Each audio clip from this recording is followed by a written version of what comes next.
Olá, tudo bem? Seja bem-vindo a mais um Vida e Saúde. Tudo bem com você, Felipe? Tudo ótimo. Melhor tudo agora, ótimo. não? Com certeza.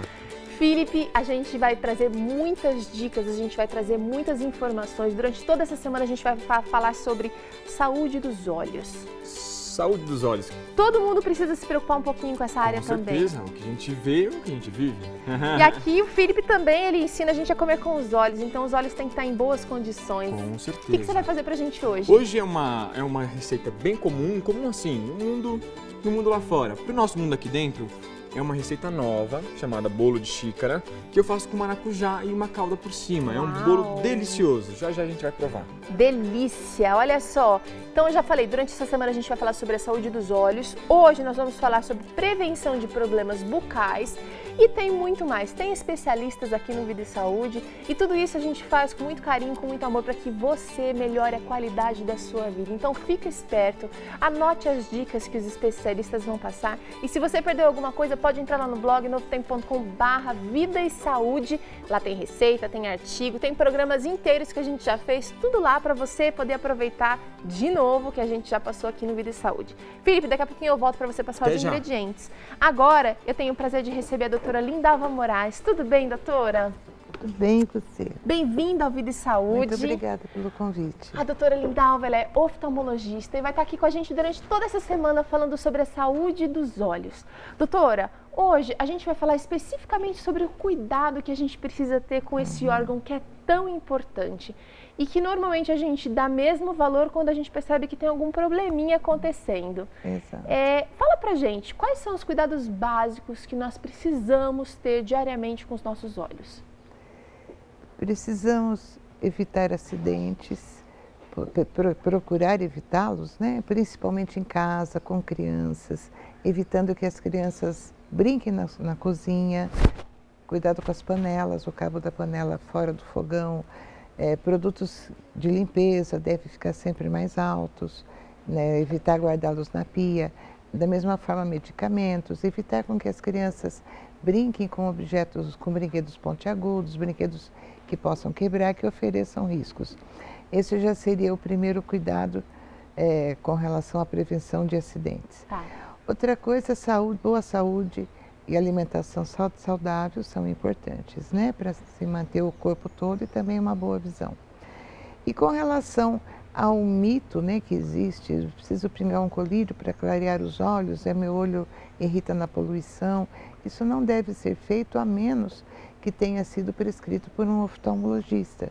Colírio é coisa séria, né, doutora? Colírio é coisa séria e pode levar à cegueira, inclusive, tá? Então, aquele colírio que o seu médico passou para você por um problema determinado não deve ser usado por alguém da família. Ah, mas eu tô com o mesmo sintoma. Não use, porque pode causar problema. Pode, exatamente. Os colírios, eles são medicamentos e como tais, eles têm que ser prescritos para uma finalidade, certo? Então, nós temos colírios, por exemplo, que se utilizados inadvertidamente vão aumentar a pressão dos olhos, vão causar glaucoma, catarata, alguma outra doença, expor a superfície do olho, principalmente a córnea, a afecção por germes, como vírus e fungos. Então, o fato de você utilizar colírio, você pode alterar essa flora e pode favorecer a entrada de outros micro-organismos. Então, com o que eu devo lavar o olho para ter assim só com água ou devo usar uma água boricada? Na verdade, sim, olha, excelente. A água boricada não deve ser utilizada. Ela é muito difundida, é muito utilizada, mas não é uma coisa que os oftalmologistas aprovam. Por quê? Um dos componentes dela pode trazer sempre uma contraindicação, um olho vermelho, e a pessoa acaba utilizando mais a água boricada na tentativa de melhorar e a situação vai se agravando. Olha só. Pode também desenvolver processos alérgicos e lavar também os olhos com água não é o correto, a menos que você tenha, por exemplo, caiu uma substância química no seu olho, a melhor conduta é colocar os olhos embaixo de uma torneira e deixar a água correr. Tá. Mas isso aí é num caso de um acidente, uma coisa específica. Exatamente, que quanto antes você atuar, melhor. Mas de rotina não deve ser utilizado. Por quê? Por causa do cloro?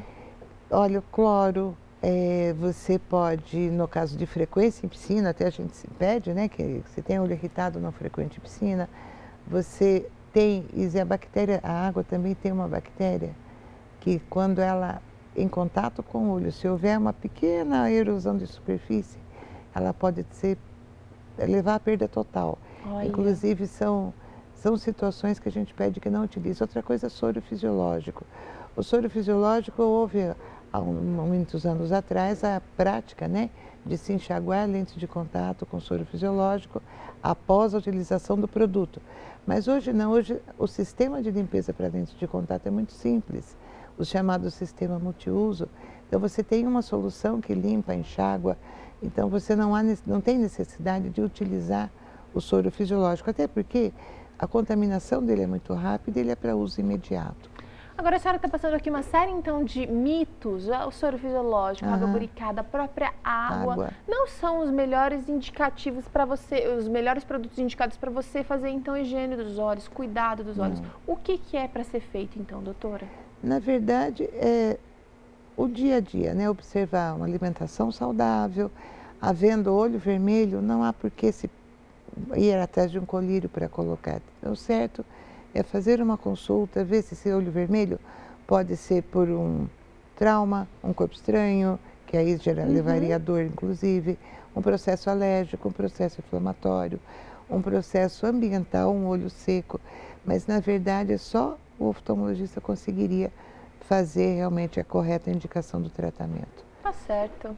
Doutora Lindalva Moraes vai estar aqui com a gente durante toda essa semana falando cada dia um pouquinho sobre a saúde dos olhos. Não perca, vai estar muito legal essa semana. E eu agradeço a sua participação aqui com a gente, doutora. Muito obrigada. Agora vamos dar um pulo ali na culinária para ver o que o Felipe vai usar para a receita de hoje, que é bolo na xícara. Bolo na xícara. Uma receita bastante assim atual, tá todo mundo fazendo agora, né, Felipe? Começou com aquele cupcake, depois foi pop cake, e assim vai. O que mais fácil do que a gente fazer um bolo no copo e servir pra galera, né? É uma maneira diferente e criativa e uma brincadeira bacana na cozinha, né? Como a gente vai fazer agora um bolo desse natural, 100%. Aí é o desafio. Vamos lá. Então hoje pro meu bolo de copo eu vou usar 2 xícaras de farinha branca. 2 xícaras de farinha branca. 1 xícara de semolina fina. Aquela semolina que a gente conseguiu fazer o cheesecake, maravilhosa. Vou usar meia xícara de suco de maçã. Meia xícara de suco de maçã. Vou usar também 6 colheres de óleo. 6 colheres de óleo. Aí você está usando óleo de canola, né, Felipe? Óleo de canola. Né? Não pode se usar o girassol, que também é muito bom. Vou usar 1 xícara de açúcar mascavo. 1 xícara de açúcar mascavo. 1 pitada de sal, uma pitadinha de sal para controlar o doce. Vou usar fermento químico, tá bom? Fermento químico. Para adoçar eu posso colocar aqui então ou meu adoçante ou mel, tá bem? Eu posso usar um ou outro, ou agave, não há problema. E vou usar também a granadina, que é a grande diferença. Como é que chama essa fruta? Quem não tem granadina... É uma espécie de maracujá. Eu ia falar de um abacate, mas é maracujá. De maracujá. Se a gente abrir ele é igualzinho maracujá. A sementinha, a sua polpa, tudo, mas o sabor é bem diferente. Vai ser uma coisa deliciosa. Tá. Granadina, se eu não tiver, então eu posso usar maracujá doce, por exemplo? Maracujá doce ou até mesmo o azedo. Aí a gente só vai alterar, então, o nosso doce no final da receita. Tá. Você, então, que já acompanhou aqui os ingredientes que o Felipe passou, mas peguei só o final, não consegui anotar. Espera aí que depois o Felipe vai repetir, a gente vai passar aqui de novo na sua tela aí. E aí você vai ter a oportunidade de anotar, porque essa receita tá boa demais, gente.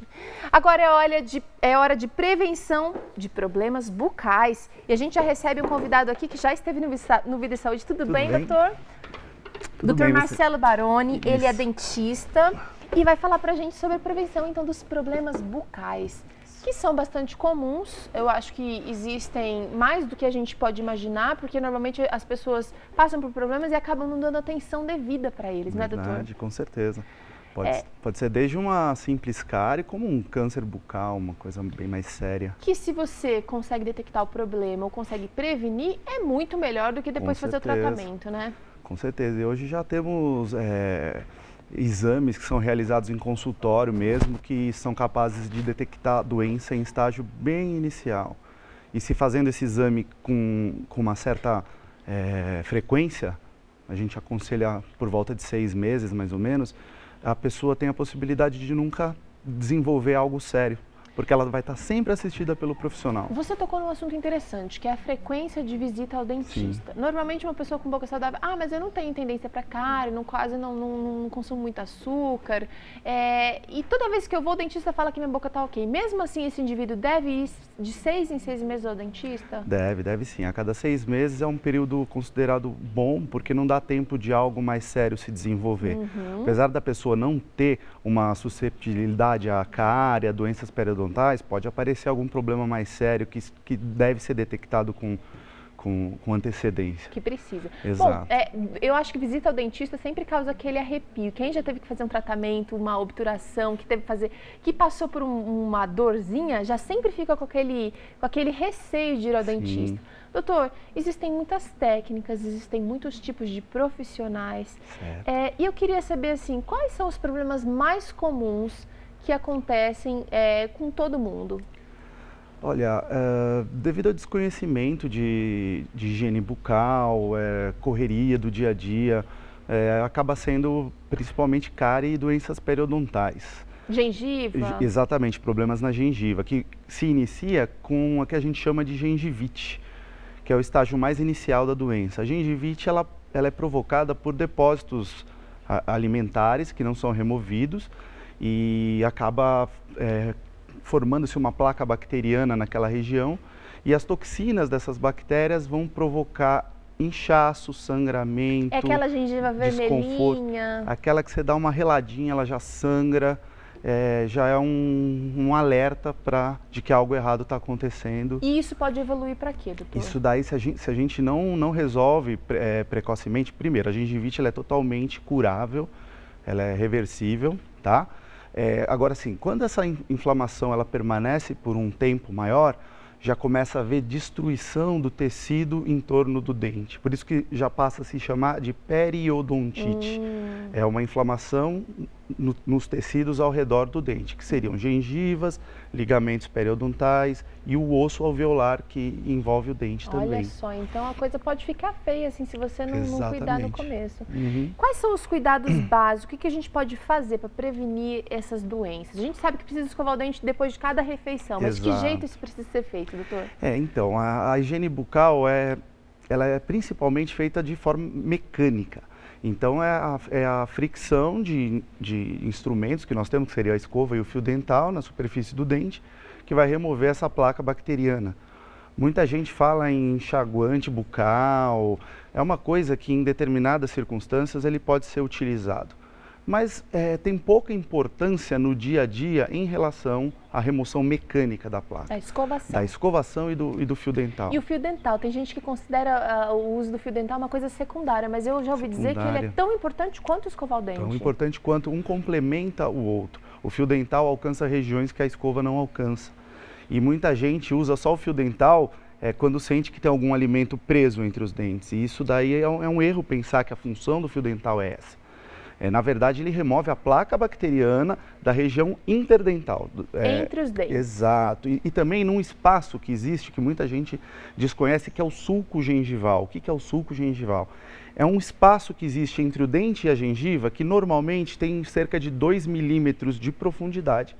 Então, se a gente não dá uma angulação com a escova correta, a gente não elimina a placa dessa região. Que fica mais ou menos assim. Então, a gengiva até perto do dente, ela é um pouquinho mais móvel. Então, a gente consegue passar o fio dental aqui para limpar essa parte da gengiva. Exato. Vamos fazer assim uma analogia com a unha e com a cutícula. Legal.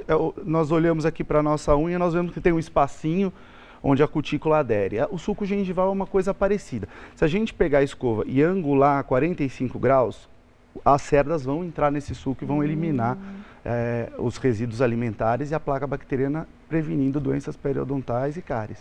Agora, doutor, tem muita coisa nova surgindo por aí.